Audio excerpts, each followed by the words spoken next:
A big update on a local story that we've been following now for months. Attorneys from the Trump administration today told a federal judge the government plans to deport Kilmar Abrego Garcia to a third country and will not pursue the criminal charges against him in Tennessee. They made the revelation in federal court in Greenbelt.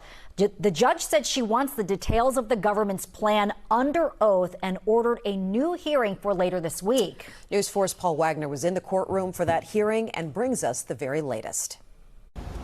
Good evening. This is another extraordinary hearing in a line of extraordinary hearings here at federal court in Greenbelt in front of a packed courtroom filled with supporters for Kilmar Abrego Garcia along with his wife and his brother. The government called Kilmar Abrego Garcia a dangerous man and said no one would want him living in their neighborhood. They then admitted that it's their plan to deport him to a third country and inferred they would then not pursue those criminal charges in Nashville.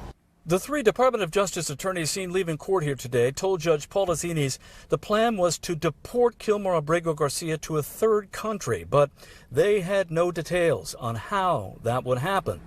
Plan B, they told the judge, would be to have an immigration judge dismiss the withholding of removal now in place and deport Kilmar Abrego Garcia back to El Salvador. The government has expressed that as soon as Mr. Abrego Garcia is released from criminal custody, which we are confident will happen next week, their intention is to redeport him to a third country. Which one? I don't know. It's now been 2 hearings at which they've reiterated that and stated that, and yet they've declined or said that they don't know which country. So today, Judge Polizini's ordered an evidentiary hearing for this coming Thursday in which she wants someone with knowledge of the process to testify under oath. Simon Sandoval Moshenberg said this was their strategy all along.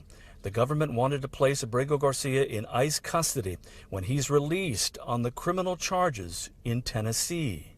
This time, Judge Zinnes was not willing to let the government lawyers get away with saying, we don't really know, we don't know where he's going to be sent, we don't know what the plan is.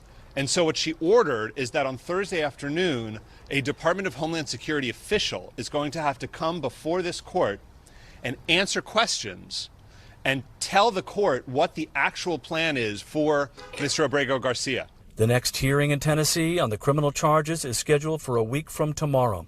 And so Abrego Garcia's attorneys are hoping Judge Zinnes will have an order in place laying out the due process she expects Abrego Garcia should get, including a return here to Maryland. Kilmar Abrego Garcia was unlawfully deported to El Salvador in March and then returned to the United States in June after an indictment was unsealed, charging him with human smuggling. Another extraordinary admission from the government today was sending Kilmar Abrego Garcia back to El Salvador if they went to that Plan B, with the government attorney telling Judge Polizini's that perhaps things have changed in El Salvador since he got that withholding of removal in 2019, and it would now be safer there for him. Outside the federal court in Greenbelt, Paul Wagner, News 4.